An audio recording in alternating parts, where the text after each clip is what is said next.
Ngayon nga po ay ating pong ginuginta, ang dalawang banal. Isang sa Santo Papa at isa pong obispo.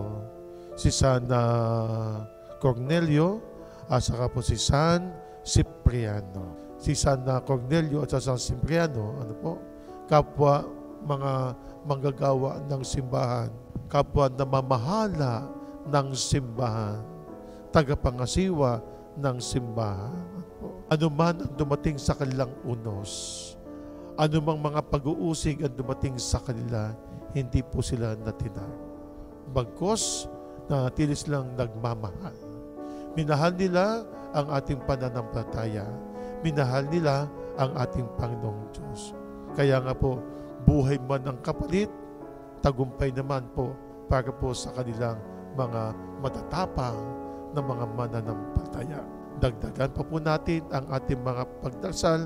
Huwag po tayong manghihinawa dahil ang ating Panginoon Diyos lagi po siyang nakikinig.